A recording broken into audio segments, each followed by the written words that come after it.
Hola a todos y a todas, bienvenidos, bienvenidas a la clase número 22, en donde estaremos tratando selección de características, reducción de dimensionalidad y ajuste de hiperparámetros. Ya, entonces los objetivos de esta clase son comprender estos tres tipos o clases de métodos, ya aplicarlos, en esto se basa estas dos partes, y principalmente también integrarlo a los pipelines que hemos estado haciendo hasta el momento, y también tratar de buscar una mejor configuración de los modelos de los pipelines a través de este mecanismo llamado Grid Search, que también vamos a estar viendo ahora. ¿Ya?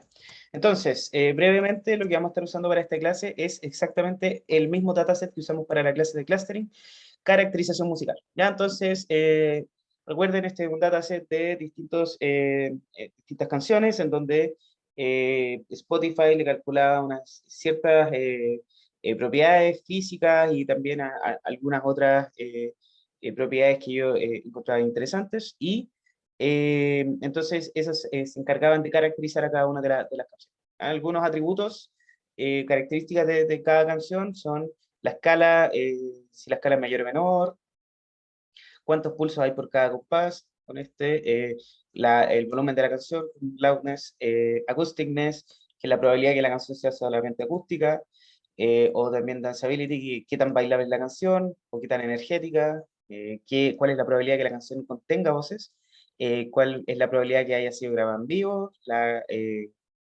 probabilidad con la que la canción contenga palabras habladas también, interesante, y el sentimiento también de una canción. Y este también que debería haber estado arriba, que son los pulsos por minuto por la canción, que también es una característica un poquito más física.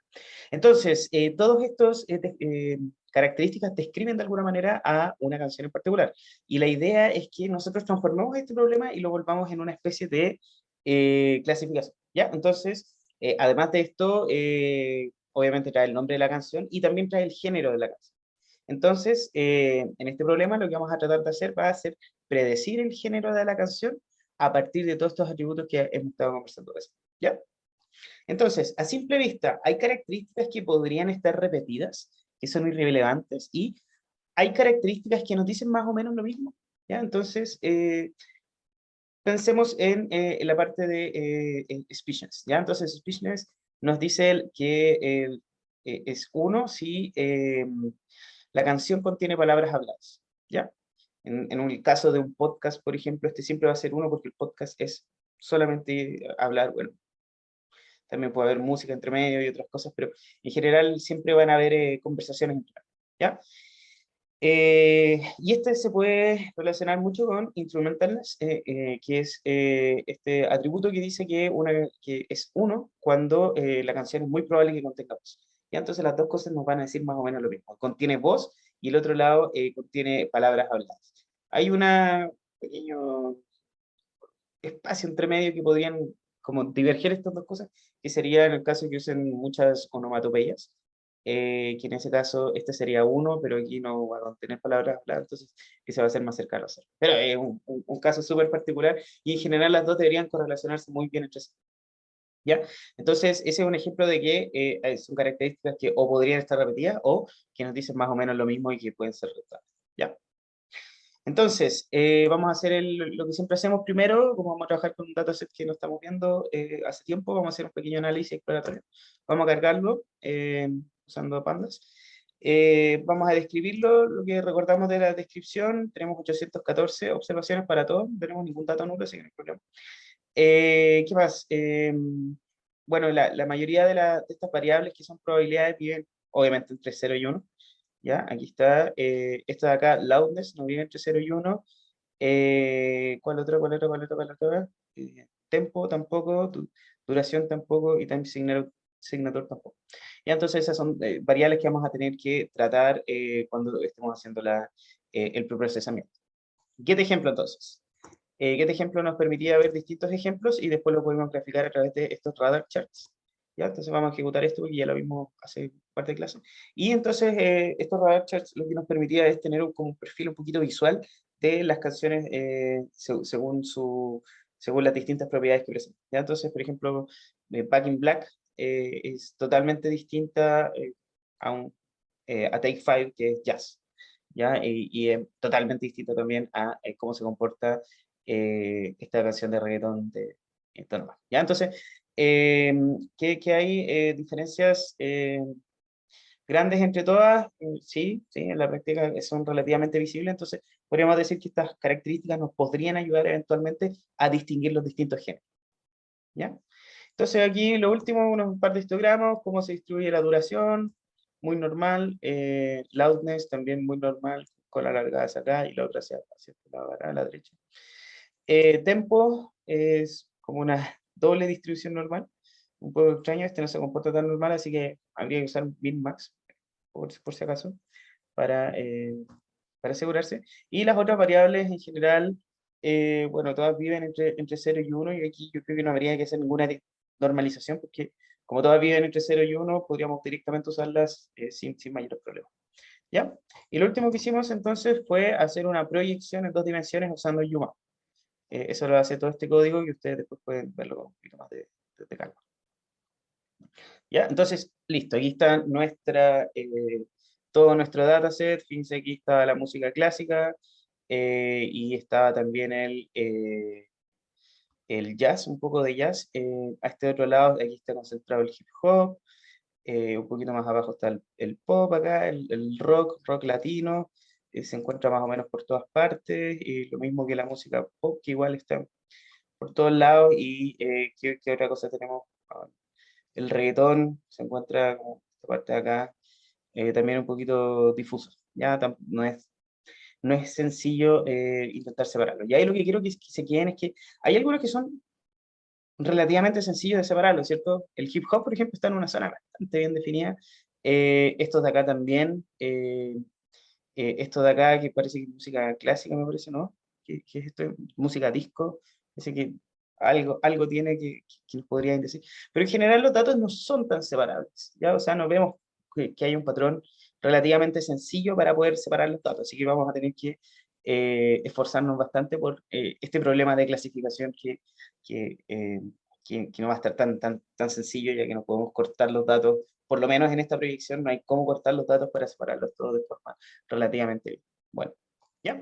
Entonces, ahora sí, la motivación de por qué vamos a estar viendo, primero que nada, los métodos de selección de características, es porque, eh, bueno, principalmente por 3 problemas que vamos a estar viendo. El primero que nada es la correlación entre las variables.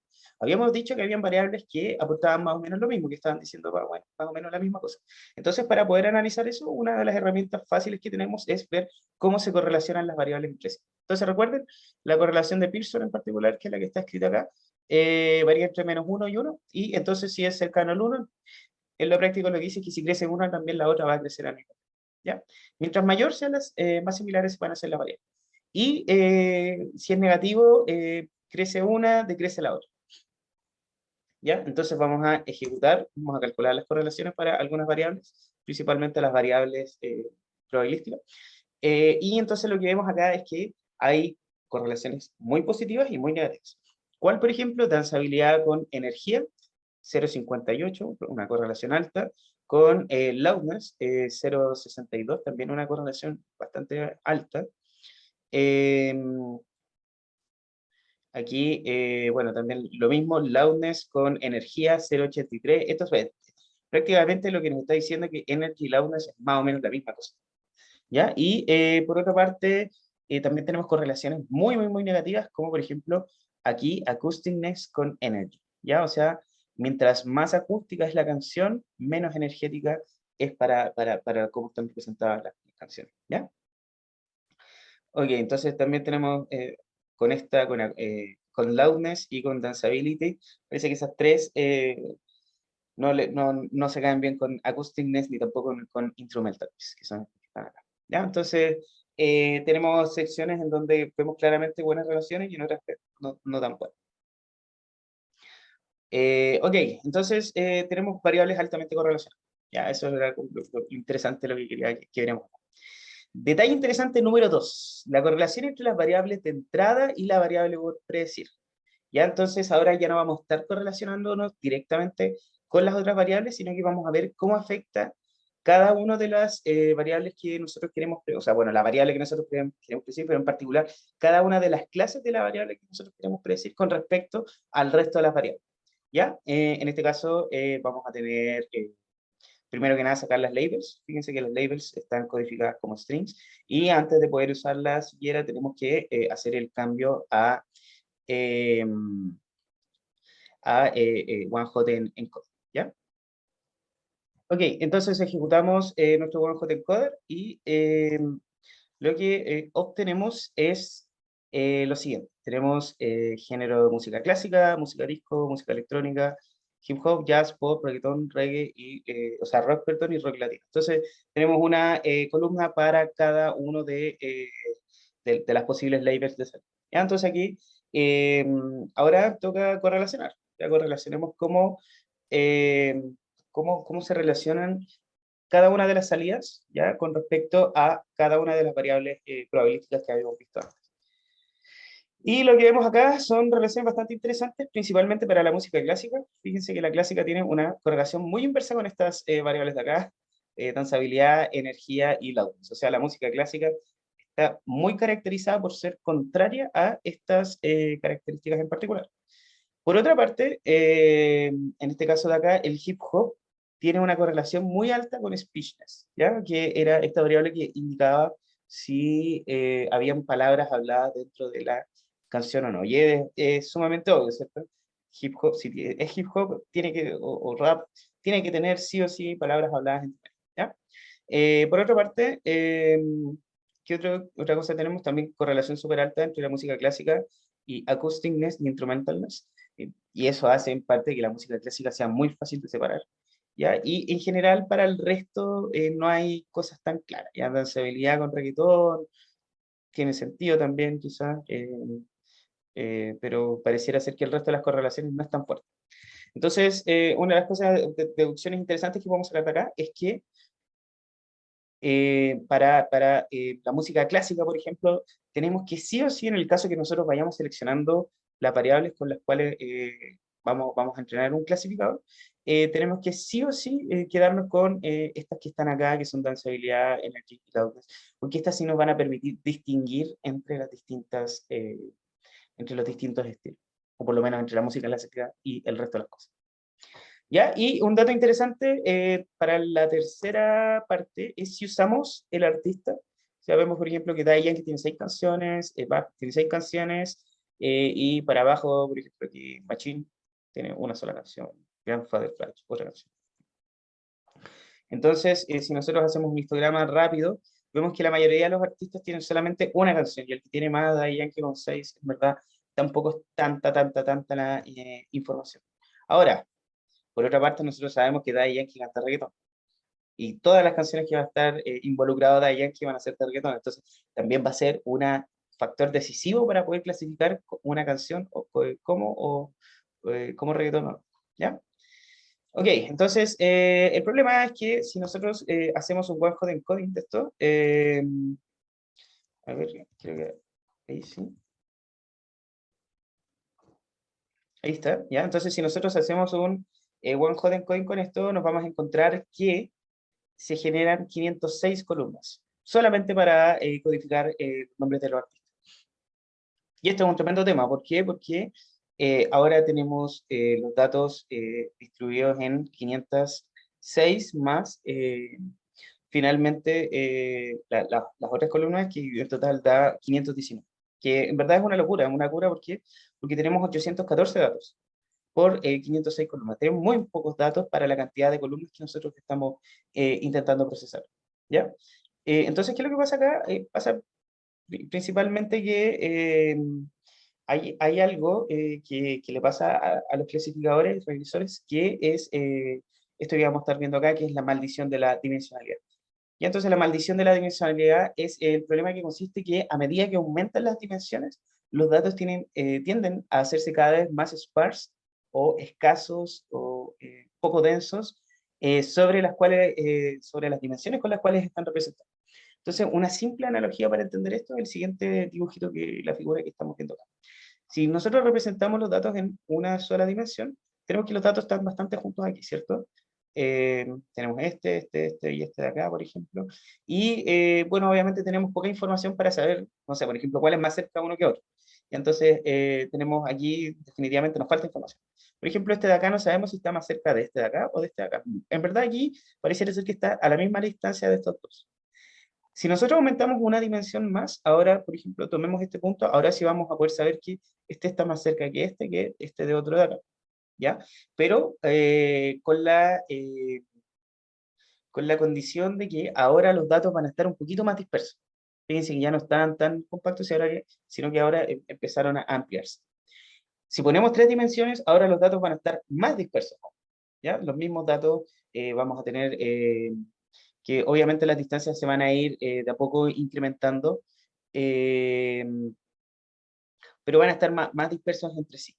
Y si seguimos y seguimos y seguimos agregando dimensionalidad, o sea, en términos prácticos, características, lo que va a pasar es que nunca vamos o sea, vamos a complejizar mucho eh, el espacio en donde van a estar representados los datos y los datos van a quedar muy separados unos de otros.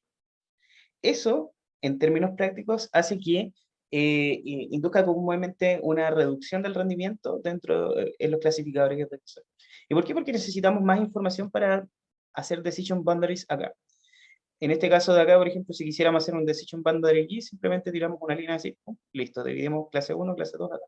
Aquí para hacer un decision boundary ya necesitamos un poquito más de información, podríamos tirar una cosa acá. Para hacer un decision boundary aquí, ya vamos cada vez más vamos a ir aflojándolo, como, imaginemos un supervector, cada vez vamos a ir aflojando más los márgenes. Vamos a necesitar más información para declarar bien esos márgenes. Y aquí entonces ya nos va a costar un poquito más hacer decision boundaries, porque aquí vamos a tener que hacer un hiperplano que es más complejo. Y a medida que aumentemos mucho más la dimensionalidad, va a ir pasando más este problema de que va a bajar el rendimiento, por lo menos de los clasificadores y regresores clásicos. ¿Ya? Ustedes pueden ver más aquí en la maldición de dimensionalidad en Wikipedia en inglés. ¿Ya? Entonces, la idea es que no nos pase esto. Ya, esto es una de las cosas interesantes por las cuales nosotros vamos a seleccionar características o reducir atributos porque no queremos que nos pase esta cosa. Entonces, mejorando la clasificación y en general mejorando los modelos. Entonces, hasta acá tenemos tres problemas. Hay características que no aportan o que aportan más o menos la misma información que otras. Hay características que no podrían aportar para poder clasificar correctamente. O sea, es decir, hay características que derechamente no nos sirven de nada. Si volvemos acá a este gráfico de acá, por ejemplo, veamos, no sé, Liveness no nos está diciendo nada. Está bajamente correlacionado con prácticamente todas con todas las categorías que nosotros queremos predecir. Entonces, no nos está diciendo mucho. ¿Ya? Y quizás sería lo correcto para tratar de evitar de agregar ruido, quizás derechamente quitarlo. Y por otro lado, también tenemos una gran cantidad de dimensiones, lo cual podría entorpecer la clasificación. Hay una regla, que en verdad no está escrita en ninguna parte, pero dice algo como, por cada dimensión que nosotros agregamos, tenemos que agregar por lo menos 10 datos.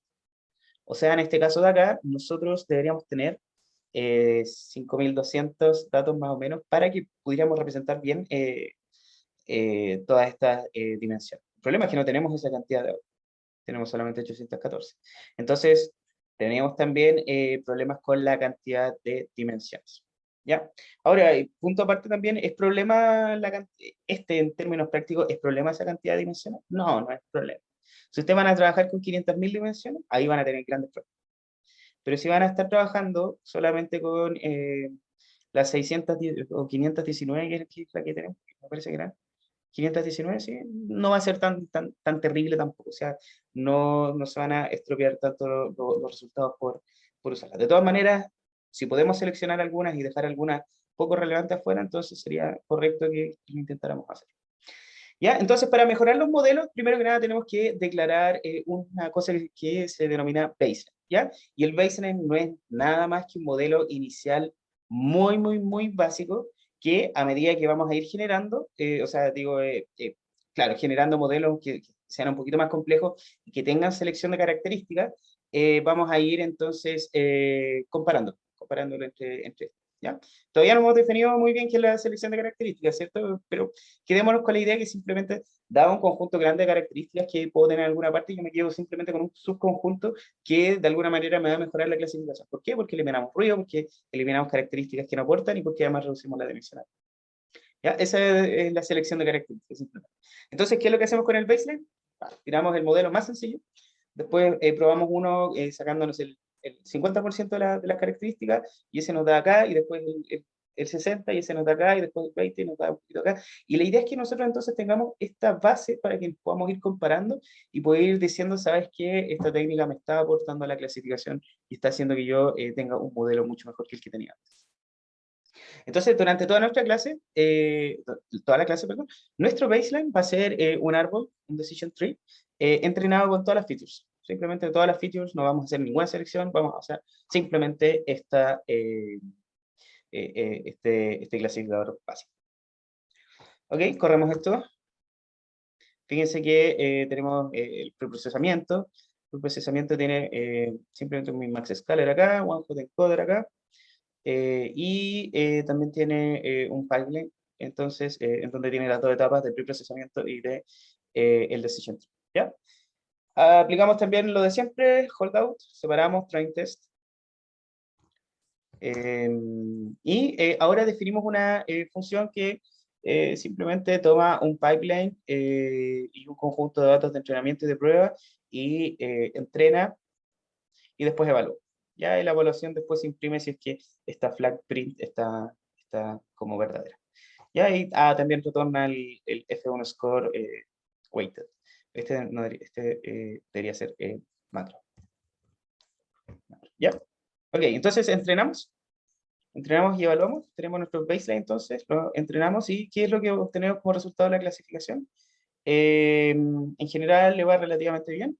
Hay algunos géneros un poquito más complicados, por ejemplo el género disco, aquí no le va tan bien.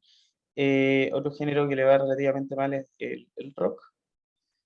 Y el rock latino tampoco le achunta mucho, pero en general pareciera que hay algunos que están bastante buenos, como por ejemplo la música clásica, que pareciera que es la más sencilla de distinguir. Hip hop también le va bastante bien porque es relativamente sencillo de distinguir, pero las otras clases no son tanto, ¿ya?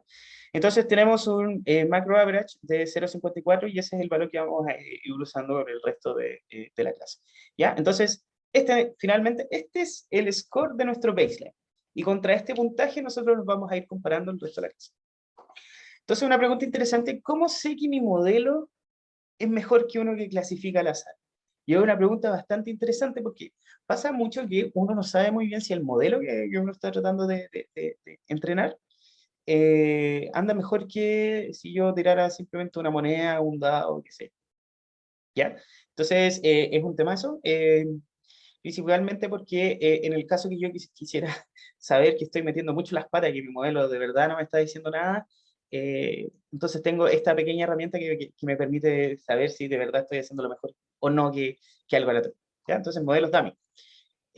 A partir de estos modelos, del modelo dummy, del dummy classifier o del dummy regressor, en caso de que ustedes estén haciendo regresión, es un clasificador que ignora todas las features de entrada. O sea, yo le paso datos, pero en verdad dicen, a mí me da algo, no sé para qué me pasáis datos, sí. Lo único que me interesa son las features de salida. ¿Por qué? Porque genera salidas aleatorias como respuesta a las predicciones. Entonces yo le paso hartos datos para evaluar y esta cosa me va a través de distintas estrategias, me va a generar datos aleatorios. ¿Qué estrategias puede ser? Puede ser, por ejemplo, que retorne la clase más frecuente. En el caso, no sé, el caso de acá puede ser la música clásica tiene 20, entonces me va a retornar siempre música clásica como respuesta. Puede retornar también la distribución de clase, entonces va a generar una distribución de probabilidad en donde este clásica va a tener un 20avo de salir, disco 1,17, electrónica 1 de 12 y así, y va a ir generando así. De hecho, esa es justamente la que vamos a estar ocupando, que se llama Stratify. Y también tiene otros tipos de estrategias como simplemente un uniforme, ¿ya? Entonces vamos a usar en este caso Stratify y vamos a ver si estamos haciéndolo relativamente bien. Entonces, fíjense, la matriz de confusión aquí predijo cualquier cosa, ¿verdad? Aquí no le importa, simplemente te dijo. Y el reporte de clasificación lo que nos va a dar es que el macro average, que es el que habíamos estado comparando, es 0,12, 0,124,8. Mucho, mucho, mucho, mucho más bajo que lo que teníamos acá. Entonces, con cierta seguridad podemos decir, ¿sabes qué? Mi modelo está funcionando mucho, mucho, mucho mejor que un modelo que funciona al azar. ¿Ya? Cosas también interesantes por comprobar. Ahora, lo interesante de esto, valga la redundancia, no es tanto en este problema de juguetes, sino que son los problemas un poquito más complejos, en donde vamos a ir sacando menos accuracy, menos macro, y vamos a estar cerca de estos valores.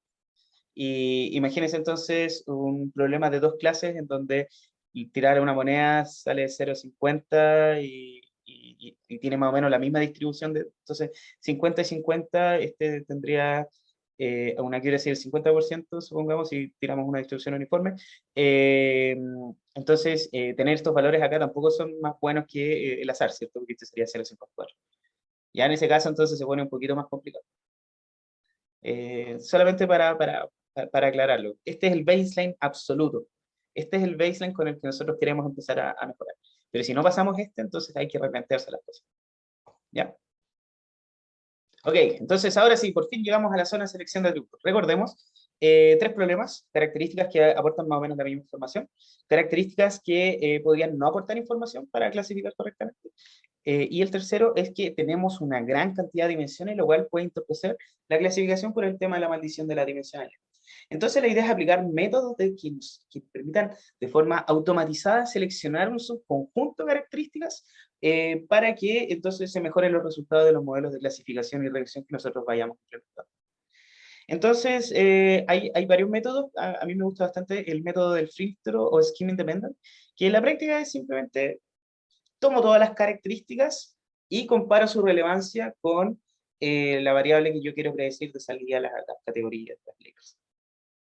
¿Ya? Entonces, a través de distintas métricas yo evalúo, por ejemplo, qué tan importante es danzabilidad para el género, qué tan importante es speechness o implementalness para el género. ¿Ya? Y estas toman dos componentes principales. Primero que nada, las métricas, la métrica es lo que va a definir la importancia relativa de cada una de las features con respecto a la variable salida. En este caso, para la clasificación tenemos tres, como por ejemplo este F-Classif o ANOVA, ya que la idea es que calcula un estadístico F-Score que indica qué tan fácil es para un atributo distinguir las distintas clases. ¿Ya? Entonces, qué tan fácil es para el atributo danceability distinguir entre la clase reggaetón y la clase clásica y la clase pop. ¿Ya? Tenemos también, por ejemplo, esta Mutual Information, que es un estadístico que mide la independencia entre dos variables aleatorias, suponiendo que las dos variables son independientes, tanto en género como en usability. Entonces, mientras más dependencia haya una con la otra, más importante va a ser mi variable con respecto a la variable esa. ¿Ya? En general da mejores resultados que el anterior, pero es más caro calcular. ¿Ya? Y también tenemos este estadístico chi cuadrado, que es muy parecido a la función anterior digo, mide la dependencia entre las distintas variables, pero solamente sirve con variables categóricas, one hot o con conteos como one hot. ¿Ya? O sea, es decir, solamente categoría. No puedo pasarle valores reales. Para la regresión se usan otras que ustedes les pueden ver también en esta parte de acá. ¿Ya? En general hay más o menos también dos o tres, por ejemplo. Entonces, primero seleccionamos la métrica con la cual nosotros vemos las relevancias. Ahora, la segunda cosa que hay que escoger es la estrategia. Y la estrategia es el definir cómo vamos a seleccionar nosotros las mejores características. ¿Ya? Entonces, ¿qué podemos hacer? Podemos, no sé, por ejemplo, seleccionar las K mejores y, no sé, seleccionamos 100. ¿Ya? Entonces nos quedamos con las 100 más relevantes, pero el problema es que hay que especificar un número súper concreto de features con las que quedarse. Yo no encuentro tan bueno eso. Y la otra, Select Percentile, que selecciona el porcentaje con los mejores valores. Ya, o sea, aquí nos quedamos con el 50% o el 70% de las características más influyentes con respecto a la salida. ¿Ya? Cualquiera de las dos son opciones válidas, pero durante la clase vamos a estar usando esta segunda que es esta. Y la idea entonces es integrar esta selección de características al pipeline. Entonces, ¿cómo lo vamos a hacer? Muy sencillo. Fíjense que acá, primero que nada, obviamente tenemos que importar todas estas cosas. Y después vamos a crear un pipeline con, primero que nada, una etapa de preprocesamiento, después una etapa de selección, en donde nosotros vamos a seleccionar o vamos en verdad a declarar este seleccionador de características, le vamos a pasar la métrica y también le vamos a pasar eh, el porcentaje de las features que nosotros queremos conservar. ¿Ya? O sea, aquí en esta parte es finalmente donde vamos a estar declarando tanto la estrategia como la métrica.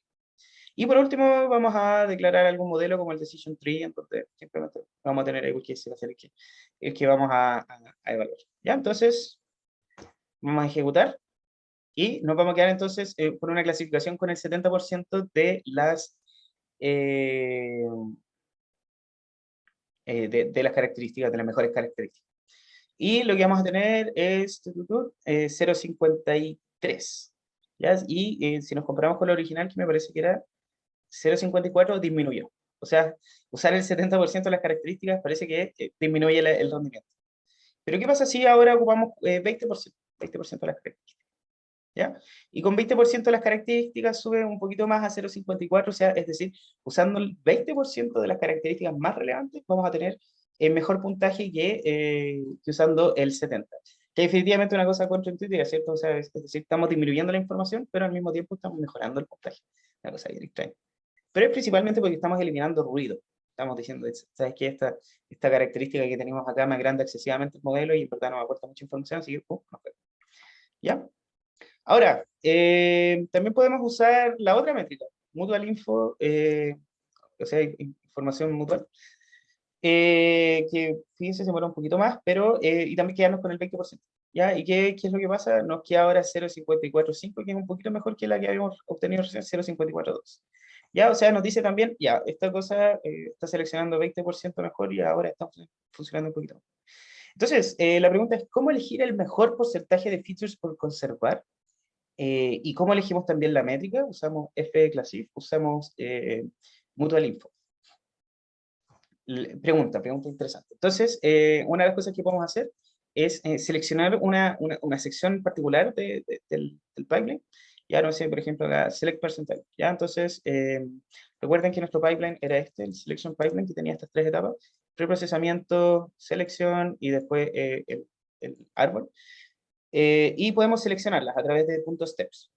Ya, entonces aquí, la primera step es esta que está acá, selección, y después si hacemos de nuevo uno, fíjense que esto como es una dupla, podemos acceder directamente, y ¿qué es lo que vamos a seleccionar aquí? Esta cosa que está acá. Es justamente el objeto que tiene la selección de características. ¿Ya? Y esta selección también tiene este atributo percentil que nos va a decir el porcentaje que voy a estar seleccionando. Entonces ahora la idea es ir entrenando esta cosa y modificando el porcentaje. Modificándolo, ¿cómo? Le vamos a poner primero 10, después le vamos a poner 20, 30, 40, 50, hasta 100. ¿Ya? Y vamos a ir entonces evaluando los F1 a medida que va entrenando, a medida que se van entrenando. ¿Ya? Entonces vamos a ejecutar esto y esto se va a demorar un poco.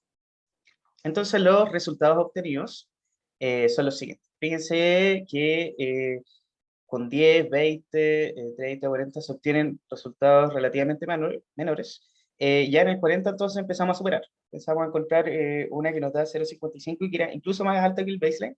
Y después volvemos a bajar, bajamos, y después volvemos a subir, 0,58. Y este es el mejor valor que podemos obtener, por ejemplo, para el baseline con el que estamos trabajando. Después volvemos a disminuir un poquito más. ¿Ya? Entonces, esta cosa es bien interesante. ¿Por qué? Porque con un simple for de acá, que es el que estamos viendo acá, pudimos ir modificando los porcentajes de selección de características y ver entonces cuál es el mejor F1 score que nos está retornando. Ahora, el tema complejo de esto es que si nosotros quisiéramos ahora también probar una métrica, tendríamos que volver a escribir este ciclo for con otro format, por métrica in, y aquí establecer las métricas, métrica 1, métrica 2. ¿Ya? Entonces, y tendríamos que volver a hacer esto y complejizar un poquito más el gráfico y todo. Y es un poco complejo porque después vamos a querer también no solamente probar selección de características, sino que además podríamos empezar a probar también configuraciones distintas para los hiperparámetros del algoritmo de clasificación. Y aquí se vuelve todo complejo y obviamente no extensible. O sea, esto ya definitivamente se sale de lo que uno puede empezar a hacer con force, porque ya teniendo 4 o 5 hay que empezar de a poquito a extender los force hacia abajo. Esto no se extiende. ¿Ya? Y entonces aquí, con esta pequeña como motivación, pasamos a la segunda parte de la clase, que es Grid Search. Y Grid Search, o búsqueda de grilla, es la práctica, lo mismo que estuvimos haciendo recién, pero de forma un poquito más automatizada. Entonces, ¿qué hacemos? Definimos cosas que nosotros llamamos grillas de búsqueda, que nos permite entonces buscar distintas configuraciones de los distintos componentes de un pipeline, ya no necesariamente del clasificador o de la selección de características, sino que también, por ejemplo, podemos desactivar o activar features de forma manual o de forma automatizada. Eh, entonces, todo con tal de tratar de obtener el clasificador que mejor le vaya para la tarea que nosotros estamos tratando de resolver. Entonces, en el caso anterior, que les decía de probar las métricas, aquí tenemos una grilla posible. Tenemos esta grilla de acá y de acá.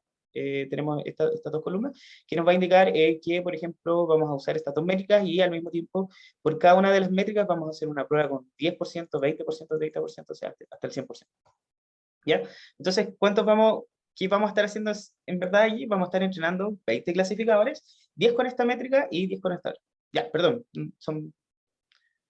sí, no, está bien, 20 clasificadores. Ya, entonces, por esto la idea es que nosotros tengamos una especie de mecanismo automatizado para hacer esto y es justamente lo que les estaba explicando es Grid Search.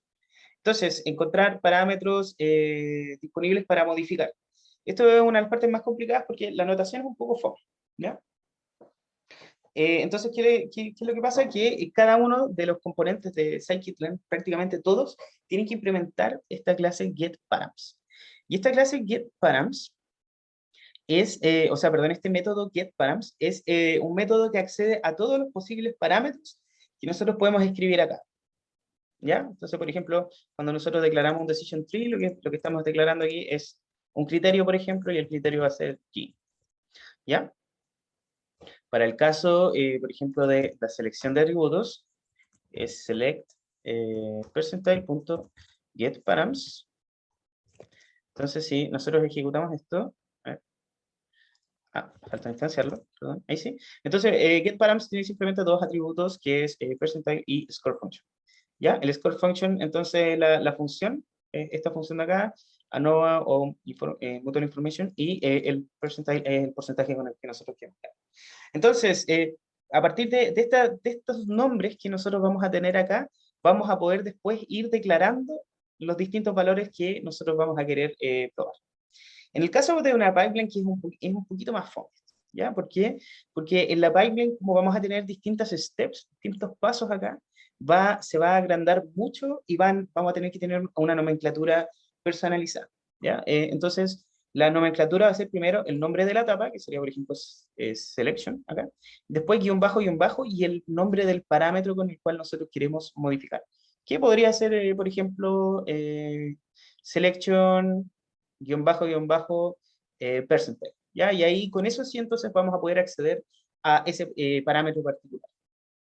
¿Cómo podemos ver entonces los parámetros de una pipeline? También con lo mismo, getParams, ¿ya? Y bueno, salen muchas cosas, salen por ejemplo todas las etapas, sale también aquí selection, sale tree, el nombre de cada una de las etapas y de preprocesamiento también. Aquí están todas las opciones de preprocesamiento y aquí están las opciones de selección. Y es justamente lo que les decía. Entonces, para que nosotros podamos acceder a uno de los hiperparámetros de la selección, tenemos que encontrar primero este nombre en particular, que sería selection percentile, que está aquí. ¿Ya? Y aquí el valor por defecto es 20. Ahora, lo último que falta es definir una grilla de hiperparámetros para que Grid Search los explore y pueda elegir el mejor. ¿Ya? Y entonces lo que se puede lograr acá es muy sencillo. Nosotros tenemos que definir, en verdad, definimos no una grilla en particular, sino una lista de grillas. Lo vamos a ver más adelante el tema de las listas. Pero supongamos que esta lista de grillas contiene solamente una grilla, que es esta grilla que yo voy a estar buscando acá. Entonces, copio el nombre, select percentile, lo pego acá, y después le doy el rango de búsqueda. ¿Cuál va a ser el rango de búsqueda aquí? Va a ser 10, 20, 30, no, en este caso acá va de 5 a 5. Entonces, 10, 15, 20, 30, me falta el 25, 30, 35 y así, sucesivamente hasta el 100, ¿ya? Esa va a ser entonces el parámetro de búsqueda. Y fíjense que declarar esto es mucho más sencillo que hacer este for que hicimos acá para eso, ¿ya? Mucho más sencillo. Y obviamente nos permite también extenderlo un poquito más después. Entonces, vamos a importar ahora búsqueda de grilla, grid search, desde model selection, ¿ya? Le vamos a pasar el pipeline, obviamente, hay que siempre pasarle el pipeline, porque el pipeline es lo que vamos a estar entrenando. Le vamos a pasar la grilla de parámetros, que es esta grilla que está acá, y le vamos a pasar otros dos parámetros más, que va a ser el número de trabajos, que en la práctica esto va a decir, eh, me va a permitir paralelizar los entrenamientos, ¿ya? O sea, en este caso, cuando yo pongo -1, lo que les estoy diciendo es que estas operaciones que hicimos acá arriba, en este for de acá, para encontrar el mejor score, paralelízalos y hace todos los que puedas al mismo tiempo. Porque no hay necesidad de hacerlo esto de forma independiente, si no, se pueden hacer todos lanzados uno con otro, que obviamente conservando el orden y todo lo relevante, pero se puede hacer de esa manera, ¿ya? Entonces, esa es una de las gracias de Grid Search. Yo creo que el paralelismo súper gratis que ofrece a partir de este parámetro número de trabajo. ¿Ya? Y por último, le vamos a declarar también la métrica con la cual nosotros queremos evaluar. ¿Por qué? Porque va a hacer esta búsqueda, va a probar las distintas configuraciones, pero tiene que evaluar en algún momento con algo, ¿ya? Y esa, por defecto, que es accuracy, la vamos a modificar en este momento con scoring, que está aquí está. Ya, entonces ustedes pueden ver todas las otras métricas disponibles en este link de acá, que en la práctica son bastantes. Son todas estas que tienen acá para clasificación, este es para clustering, este es para regresión. En verdad, hay que implementar muchas métricas. Ok, entonces vamos a ejecutar. ¿Qué hacemos después? Exactamente lo mismo que hemos hecho con los pipelines, con los clasificadores, punto fit. ¿Ya? Tenemos que entrenar esto. Ok, faltó ejecutar el de arriba. Ahora sí. Tenemos que entrenarla, la entrenamos. Fíjense que extremadamente rápido, el de recién se demoró más o menos medio minuto, este se demoró, ¿cuánto? 2, 3 segundos, porque hizo todo de forma paralela.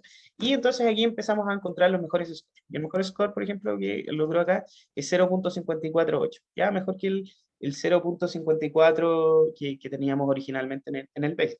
No es mucho, pero de todas maneras sigue mejorando un poquito más. ¿Por qué? Porque también puede ser que la grilla que estamos buscando es muy pequeña. Mejores parámetros, 75%. Encontrar, sacar entonces los 75% mejores parámetros, o sea, mejores características, entonces nos da el mejor score que estamos viendo aquí. Que es muy parecido a lo que vimos acá arriba, ¿cierto? Cuando lo probamos de 10 en 10, vimos que el mejor se alcanzaba en los 80 y se alcanza en los 0.75. ¿Ya? Y entonces el mejor estimador en verdad va a ser el pipeline que tenga el mejor estimador, y el mejor estimador va a contener este que está acá. ¿Ya? Entonces, para predecir ahora es muy sencillo. Grid Search guarda entonces la referencia al mejor estimador, y cuando ustedes hagan punto .predict, lo que va a pasar es que va a funcionar como cualquier clasificador y va a predecir entonces, por ejemplo, en este caso, el conjunto de pruebas. Pero después pueden predecir cualquier cosa. Eso es lo que quiero que siga. ¿Ya? Ahora, si quiero usar otra métrica, una variable para seleccionar algunos, como por ejemplo Mutual Information, vamos a agregarla. Agreguémosla entonces a nuestra guía. Primero vamos a ver los parámetros. Y fíjense que los parámetros, como los habíamos visto acá, para la selección están acá, Selection Percentile, y después dice Selection Scar Function. ¿Ya? Y este Scar Function es el que va a tener, va a determinar la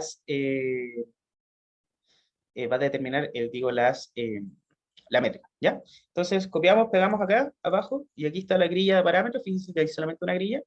Y esta grilla, entonces, por una parte va a tener este arreglo que parte desde el 5 hasta el 100 y va de 10 en 10, o incluso podemos ponerlo de 5 en 5, y que además va a evaluar con la función de ANOVA y con Mutual Information, ¿ya? Entonces, ahora vamos a hacer ese par de clics. Vamos a entrenar y después vamos a esperar a que dé.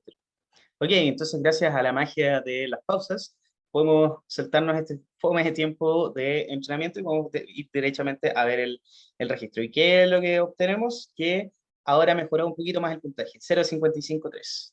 ¿Ya? O sea, vamos de a poquito, vamos subiendo a medida que vamos declarando grillas un poquito más extensas. ¿Ya? Entonces, los mejores parámetros fueron cuando seleccionamos el 75%, lo mismo que recién, y ahora no usando la prueba nueva, sino que ahora usando Mutual Information, ¿ya? Entonces, bien, vamos de a poquito subiendo. Obviamente no son saltos significativos, y esto es como una pequeña pausa que se entre medio. No son saltos significativos, sino que son de pocos porcentajes, pero cuando uno está haciendo modelos reales, lo que uno quiere hacer es eso, justamente ir de a poquito subiendo uno por uno, por uno, por uno, porque no existe aquí el santo grial, no existe una guía mágica que nos permita de alguna manera saltar de una accuracy al otro, sino que es de a poco el tema de la optimización, ¿ya? Y ojalá que uno después del modelo base pueda sacar 5 o 10 puntos más, con eso ya definitivamente ya se estrujó todo lo que se pudo, o sea, ya aquí no se puede hacer absolutamente nada, ¿ya? Entonces, cada pequeño salto que ustedes vayan logrando, aunque sea un punto de accuracy, un punto de F1, recíbanlo como bienvenido, ¿ok? No es trabajo perdido, no. Volviendo, entonces, Grid Search y CB. Yo no les conté recién, pero cuando ustedes ejecutan Grid Search, además viene con este extraño CB al final, que lo ignoré de forma deliberada porque lo quería explicar un poquito más adelante. Entonces, este CB es de Cross Validated y es algo que vimos hace harto tiempo ya, y cuando estábamos recién empezando a ver el tema de la clasificación. Y lo que intenta decir esto es que además de la búsqueda de grilla, esta búsqueda de grilla se hace usando Cross Validation. Y la idea de Cross Validation es que, dado, por ejemplo, una partición del dataset de entrenamiento, ¿ya? Por ejemplo, no sé, si dividimos en tres, vamos a entrenar entonces con estas dos de acá y vamos a evaluar con esta tercera. Entonces, ¿qué es lo que hace Grid Search por debajo? Hace justamente esto. Si nosotros le ponemos el parámetro CB,3, lo que va a hacer es entrenar con los hiperparámetros que va a ir probando. Además va a hacer este tipo de entrenamiento en donde va a dividir en tres partes, va a entrenar con estas dos y va a evaluar acá, y después en la parte siguiente va a hacer lo mismo, pero ahora va a dejar este para evaluar y va a entrenar con estos dos. Y la tercera parte va a entrenar con estos dos y va a evaluar con este. Entonces la idea es que todos los datos sean usados para entrenar y todos los datos sean usados para probar, para que de alguna manera se reduzca el ruido que representan estos datos y al momento de probar una configuración en particular, se pruebe sobre todo el dataset de entrenamiento y se evalúe también sobre todo el dataset de entrenamiento. ¿Ya? Esto entonces lo que va a hacer en este caso, por ejemplo, va a producir tres scores por cada ejecución. O sea, perdón, por cada configuración de parámetros, ¿cierto? O sea, por ejemplo, para esta configuración de acá se corrieron tres modelos, se entrenó entonces con esta configuración de acá, esta de acá y esta de acá, y para cada una de esas se produjo un score. Entonces, lo que toma finalmente Grid Search es el promedio de estos scores, no es nada más que eso. Los promedia y dice ya, este es el puntaje para esta configuración de hiperparámetros en particular. Entonces, a partir de esto, lo que hace es finalmente reducir un poco el ruido que pueden representar algunos datos que están dentro del dataset, a costa, obviamente, de hacer más entrenamientos de modelos. En general, esto era muy costoso antes. Ya los computadores modernos son relativamente rápidos como para poder aceptar varias ejecuciones al mismo tiempo. ¿Ya? Entonces, lo que dice aquí es más o menos lo mismo. Entonces, por cada fracción de cross validation, entrena el modelo y luego promedia los scores para obtener el score final de la configuración de hiperparámetros que estaba probando. Y una vez terminada la búsqueda de los hiperparámetros que generan el mejor modelo sobre los scaffolds, ¿ya? Por defecto se selecciona el modelo encontrado y se entrena con todos los datos utilizados, ¿ya? Y esto debería estar resaltado, pero no se resaltó bien. Ahora sí, ¿ya? ¿Y por qué tiene que estar resaltado esto de se entrena con todos los datos utilizados? Porque cuando nosotros hacemos esta cosa de cross-validation, lo que estamos haciendo es decir, nosotros vamos a tomar el conjunto de entrenamiento y vamos a dividirlo en varias secciones, con algunas vamos a entrenar, con otras vamos a probar. Pero es el conjunto de entrenamiento, no es ningún otro, no es el conjunto de entrenamiento más el conjunto de validación, ni todo el dataset. ¿Ya? ¿Por qué? Porque al final de esto voy a hacer un modelo final que va a tomar los mejores hiperparámetros y ese modelo final va a estar entrenado con todos los datos que yo le pase a Grid Search. ¿Ya? Entonces, es muy importante que por esta razón ustedes no usen todo el dataset, sino que usen solamente los datos de entrenamiento para entrenar un Grid Search. Exactamente igual como lo habíamos estado haciendo con los modelos anteriores. ¿Ya?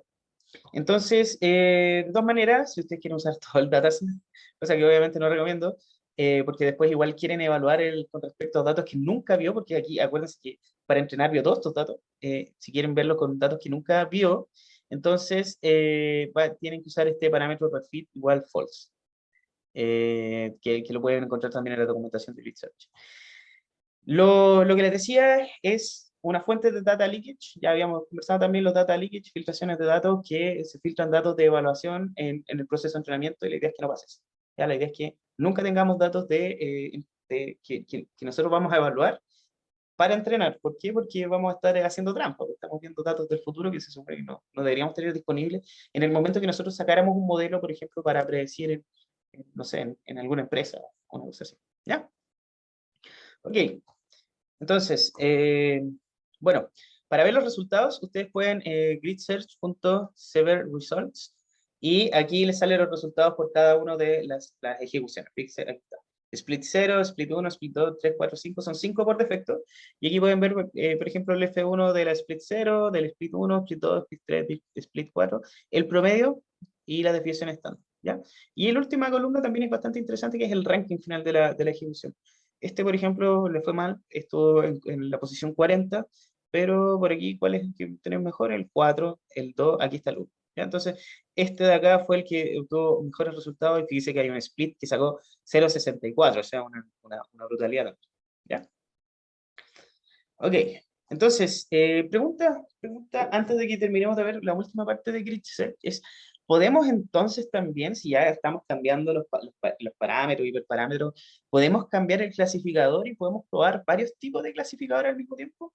Y la respuesta es que obviamente sí, también podemos hacerlo. Podemos cambiar todo lo que haya dentro de un pipeline. Absolutamente todo. Podemos agregar etapas, quitar etapas, pero obviamente con la debida complejidad. Pero también lo más sencillo es ir modificando hiperparámetros y también modificando los modelos que estamos ocupando en la salida del pipeline. ¿Ya? Entonces, y aquí viene el tema de lo que les había mencionado de la lista de grillas. Fíjense que ahora podemos no necesariamente hacer una sola grilla como lo habíamos estado haciendo recién, sino que ahora podemos tener esta lista en donde tengamos varias grillas al mismo tiempo. Grilla 1, grilla 2, grilla 3 abajo, y así sucesivamente. Y en cada una de las grillas nosotros podemos declarar que pongamos un clasificador distinto por cada grilla. ¿Ya? Entonces vamos a hacer un pipeline. Va a tener un clasificador cualquiera, ahora por mientras, y vamos a ver los parámetros de ese pipeline. Entonces, tenemos acá model, ya vamos a usar selection, o pueden también que usemos selection, ya sí, selection percentile. ¿Ya? Entonces, además de eso, vamos a estar ocupando model, vamos a modificar derechamente el modelo, este que está acá. Fíjense que model tiene dos puntos como acá en neighbors. Classifier, este es el que tiene finalmente el clasificador, y este vamos a querer cambiarlo por otro clasificador nugget. Entonces primero vamos a poner decision tree, ¿ya? Entonces model dos puntos decision tree. ¿Ya? Y ahora nosotros sabemos además que cuando nosotros cambiamos el modelo, también decision tree va a tener distintos parámetros, como por ejemplo el criterio. ¿Ya? Estos parámetros van a estar dotados acá, fíjense. Punto get params. ¿Ya? Y entonces el criterio va a estar acá, Gini, pero también vamos a tener otro que se llama entropy. ¿Ya? La segunda grilla, vamos a poner un k neighbors, y también aquí vamos a modificar alguno que otro parámetro del k neighbors, por ejemplo, la cantidad de vecinos más cercanos. ¿Ya? Y en la tercera vamos a poner otro clasificador, random forest, que lo vimos en la clase de Ensemble. ¿Ya? Y aquí vamos a poner tanto Gini como entropy. ¿Ok? Entonces vamos a ejecutar. Vamos a declarar estas tres grillas. Ya, fíjense también que cada una de las grillas tiene además selection percentile, o sea, no solamente vamos a estar modificando el modelo, sino que también vamos a estar modificando la cantidad eh, de features que me quedo cuando ejecuto la selección. Y ejecuto. Esto se va a demorar un poquito más porque tiene varios modelos al mismo tiempo. Eh, pero es más o menos lo mismo, ¿cierto? O sea, después le pasamos el pipeline, le pasamos la grilla de búsqueda, el número de trabajo, el scoring, y después entrenamos, ¿ya? Ya se entrenó, y fíjense que el mejor score es 0,67, una locura, ¿cierto? De 0,55 pasamos a 0,67, y rompe un poco con lo que les estaba diciendo recién, de que a veces se sube de punto en punto, pero otras veces cambiar el clasificador definitivamente hace la diferencia, ¿ya? Y aquí el mejor estimador que logramos encontrar es el Random Forest Classifier, que con el criterio Entropy, que ese fue el que mejor funcionó por lejos respecto a los otros dos que habíamos probado, ¿ya? Eso es súper, súper, súper bueno. Ok, entonces con esta parte cerramos Bit Search y pasamos a la siguiente de reducción de dimensionalidad. Entonces, la reducción de dimensionalidad son, bueno, conjuntos de técnicas, en general vamos a ver solamente uno acá, pero existen más, son conjuntos de técnicas que reducen el número de características de forma no supervisada. ¿A qué se refiere no supervisada? Que yo no le tengo que pasar una etiqueta, lo mismo que habíamos estado viendo con clustering. Ya, un ejemplo de reducción de dimensionalidad para la visualización es UMAP, el mismo que vimos al comienzo de la clase, ¿cierto? Que ese nos permitía reducir las, no sé, ¿cuántas características numéricas estamos usando? Como 10 características numéricas solamente a 2.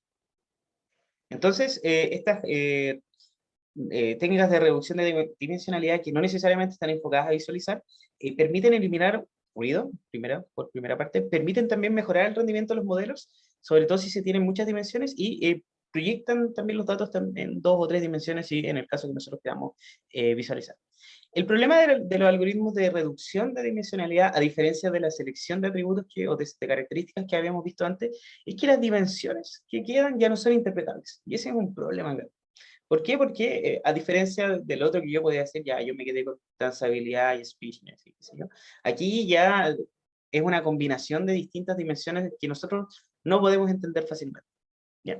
Y el algoritmo principal para esto, el más conocido, más ampliamente usado, es Principal Component Analysis, ¿ya? O análisis de los componentes principales. Entonces, este algoritmo lo que hace es justamente eso, reducir dimensiones de nuestro dataset, tratando de no perder mucha información.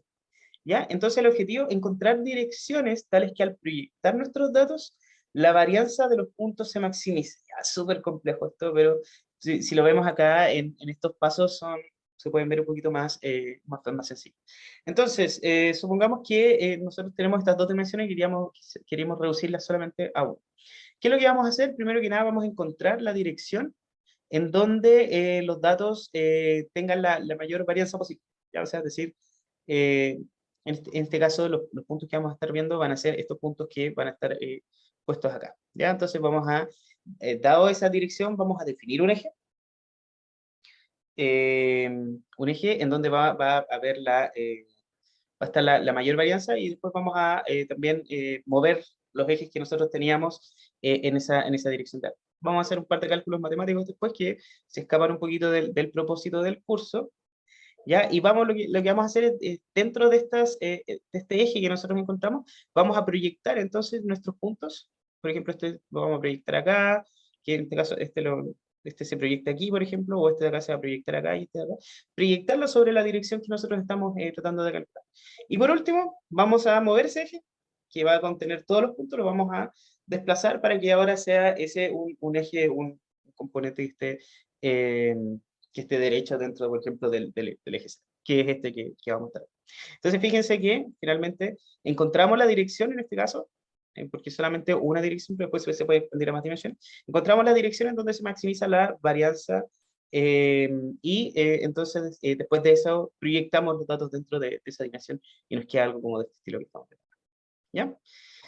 Ok, entonces, por ejemplo, fíjense que de nuevo tenemos estas 2 dimensiones, pero si nosotros quisiéramos descomponerlas, tendríamos lo siguiente. Entonces, importamos PCA, ya, el que está acá, y muy sencillo, simplemente calculamos fit transform sobre las variables, sobre las características con las cuales queremos reducir la dimensionalidad. Y ahora nos vamos a quedar simplemente con una dimensión, nada más que solamente una dimensión. ¿Ya? Vamos a poner 2 ejes, obviamente, para que nos ubiquemos en el plano, pero simplemente nos vamos a quedar con la dimensión número 1. El mismo ejemplo análogo al que estamos viendo acá. Entonces vamos a encontrar esto aquí, pum. Fíjense que aquí como la dirección de máxima varianza va a ser el eje X. Entonces la idea es que sobre el eje X nosotros movamos un poquito el eje y proyectemos todos los datos ahí. Y lo que vamos a obtener entonces es lo siguiente. Esto que está acá.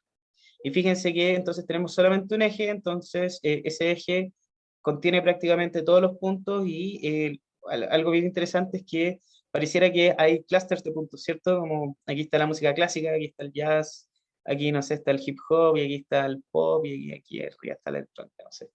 Bien interesante, ¿por qué? Porque nos da como una idea de que pareciera ser que en esta proyección tan simple en 2 dimensiones, eh, ya se contiene una información relativamente buena respecto a cómo se comportan nuestros datos. ¿Ya? Entonces, esto fue usando solamente 2 dimensiones. Ahora vamos a usar muchas más dimensiones.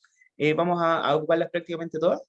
Y la idea entonces es que nosotros digamos, bueno, una cosa pequeña que no les conté, que cada una de las dimensiones va a contener un cierto porcentaje de varianza, ¿ya? Entonces, a medida que aumenta la cantidad de dimensiones que se ocupan, va a aumentar la varianza, pero va a llegar a un cierto punto en que esto más o menos se va a aplanar. Mientras más varianza tengamos acumulada dentro de nuestros componentes principales que calculamos, mejor va a rendir el algoritmo porque más información va a tener. Entonces, por una parte, vamos a tratar de obtener la mayor cantidad de varianza posible, que es la mayor cantidad de dimensiones calculadas, pero al mismo tiempo tampoco la idea es tener todas, porque al final nos vamos a quedar más o menos con lo mismo que teníamos en la entrada. Entonces, para esto nosotros vamos a usar la varianza explicada, que la práctica nos dice cuánta información mantenemos después de ejecutar PCA. Vamos a ejecutar PCA, entonces, de nuevo, y vamos a graficar solamente con 3 dimensiones ahora. Pero ahora lo vamos a hacer sobre todas las features originales, solamente con 3 componentes, y lo que vamos a ver es que para este caso de acá, la varianza de la componente principal, acuérdense que teníamos 16 features, y de alguna manera pasamos estas 516 features solamente a 3 features, ¿ya? Y entre las 3 contienen más o menos un 40% un poquito menos, 30% de la información. La componente 1 contiene 16%, el componente 2 10%, y el componente 3 3,9%. O sea, estamos hablando que, claro, aquí está el total de la varianza, 31,33, no había visto eso. ¿Ya? Entonces, lo que está pasando aquí es que finalmente tratar de proyectar estas 516, 516 características en estas solamente tres componentes es bastante poco. ¿Por qué? Porque se sigue perdiendo información. Entonces, ahora la pregunta es, ¿cómo encontramos la mejor cantidad de ah, corte. Entonces, ahora la pregunta, ¿cómo encontramos la mejor cantidad de componentes principales? Bueno, podemos hacer lo que habíamos estado haciendo hasta el momento, ¿cierto? Grid search. Entonces, vamos a crear un pipeline nuevo, pues, pipeline exclusivamente para el PCA. Vamos a usar el mismo preprocesamiento que hemos estado usando antes. Vamos ahora, en vez de selección de características, vamos a usar reducción de dimensionalidad con PCA.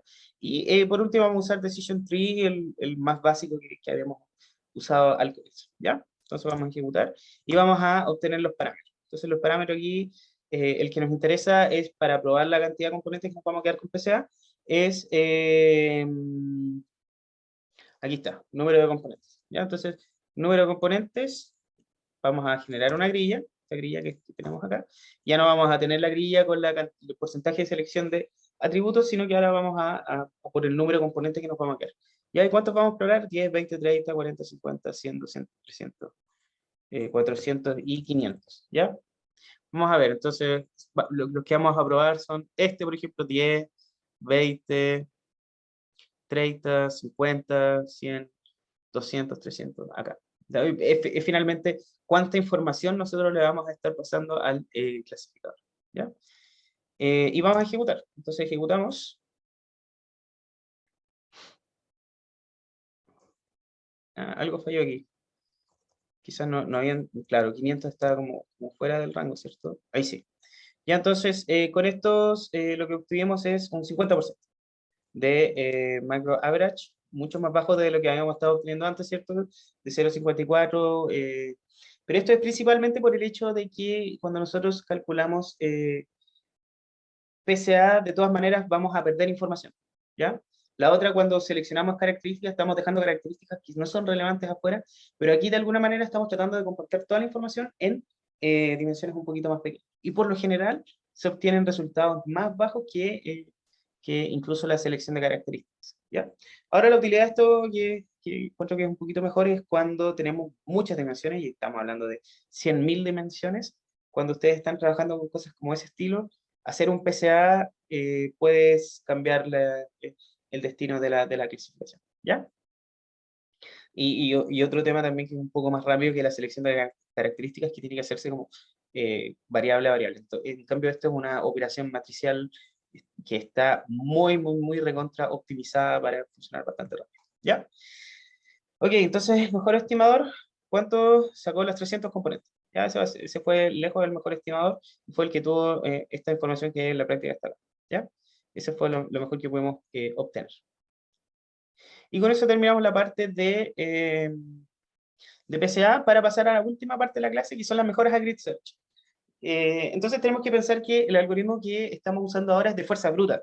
Fuerza bruta en el sentido que prueba todas las combinaciones, sobre todos los splits y sobre todos los datos. ¿Ya? Y eso, cuando ustedes tienen o muchos datos o tienen muchos splits, muchas combinaciones, es muy lento. A veces pasa, por ejemplo, ha pasado en otras instancias del curso en donde se ponen a probar el Grid Search para el proyecto y de repente se demoran un día. ¿Ya? Y obviamente la idea es que no pase eso. Entonces, hay mejoras a Grid Search, además de achicar la grilla de parámetros a algo que sea razonable, que se calcule en un tiempo determinado, ya porque también es un tema eso, que ustedes tienen que seleccionar una grilla que no les vaya a generar 10.000 combinaciones porque no las van a poder correr en un tiempo prudente. Entonces, esta mejora es Halving Grid Search, que es como, vamos a ponerle un poquito de inteligencia a la búsqueda. Entonces, esta búsqueda, en verdad, son varias iteraciones de búsqueda que lo que va haciendo es, primero que nada, tratar de ir recortando candidatos eh, que no son tan prometedores hacia el futuro. Entonces, en este caso de acá, por ejemplo, empezamos con 35 candidatos al comienzo. ¿Ya? Y le pasamos de un dataset de 640 ejemplos, le pasamos solamente 20 y entrenamos con esos 20 ejemplos. ¿Sí? Entonces entrenamos los 35 candidatos y nos quedamos, no sé, con los 18 mejores. ¿Ya? Entonces nos quedamos con la mitad mejores y ahora le pasamos el doble de observación. Ahora le pasamos 40. Ahora nos quedamos la siguiente etapa con los 9 mejores y le pasamos 80. Después con los 5 mejores y le pasamos los 160, después con los 3, después con los 2 y así. Entonces seleccionamos el mejor modelo. Ya, y fíjense que de forma iterativa entonces vamos a ir incrementando, eh, o sea, vamos a ir descartando los modelos no prometedores. ¿Ya? Ahora puede ser también que estos ejemplos de acá y los candidatos que se hayan hecho en un comienzo se corten algunos que sí efectivamente eran prometedores, pero con esta cantidad de datos no eran tan prometedores. Sí, es cierto, ¿cierto? Y es una de las falencias que tiene este método. Entonces, ahí hay que sopesar un poco entre usar Halving Grid Search y usar Grid Search común y corriente. ¿Ya? Ok, este es mucho más eficiente de todas maneras. O sea, les permite hacer muchas más pruebas en menor tiempo que el otro por su característica de que va recortando de a poco los candidatos posibles. ¿Ya? Entonces, para importarlo, tienen que usar esta sintaxis un poco extraña. Primero que nada, enable halving search. ¿Ya? Y después lo importan también desde model selection. Y después lo que hacen es simplemente hacer el pipeline y agregarlo. Vamos a ver el pipeline original que nos había funcionado bastante bien con select percentile y random forest classifier. ¿Ya? Y este puede servirles quizás para el proyecto, no sé, puede ser. Puede que no también. Pero es bastante poderosa esta combinación. Y lo que vamos a ir probando entonces van a ser distintos rangos de selección, las distintas scoring functions, vamos a modificar el criterio de los árboles que construyamos con el random forest y además vamos a modificar el bootstrap también con los, ¿ya? Vamos entonces a llamar a halving grid search con el número de trabajo -1, nos falta la función de scoring, F1 macro, sí, era F1 macro, y entonces vamos ahora a ejecutar. Ups. Vamos a ejecutar y este ya empezó entonces a buscar los mejores hiperparámetros.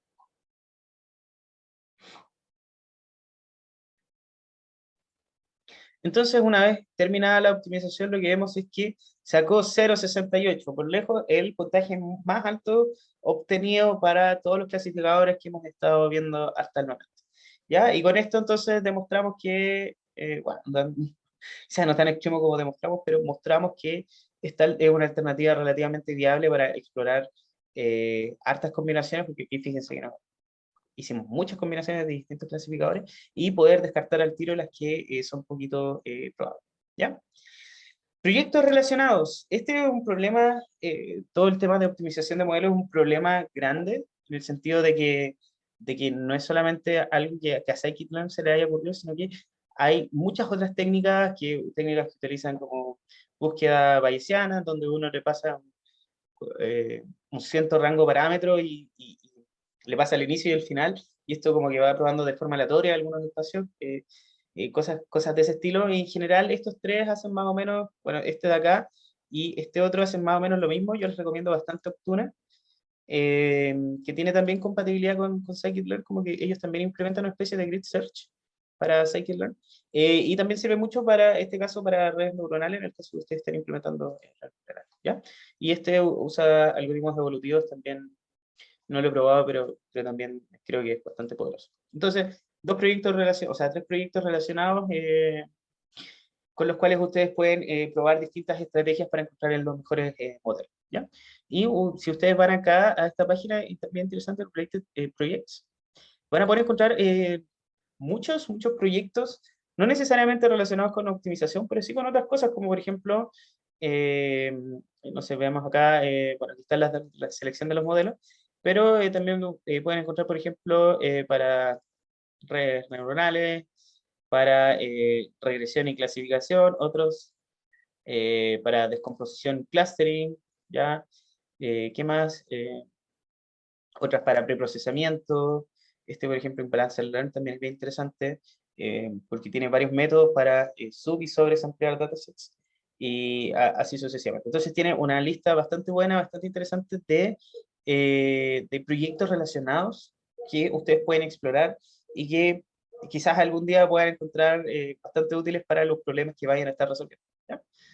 Entonces con eso ya estamos terminando la clase de hoy día y nos estamos viendo para la próxima clase. Chao, chao.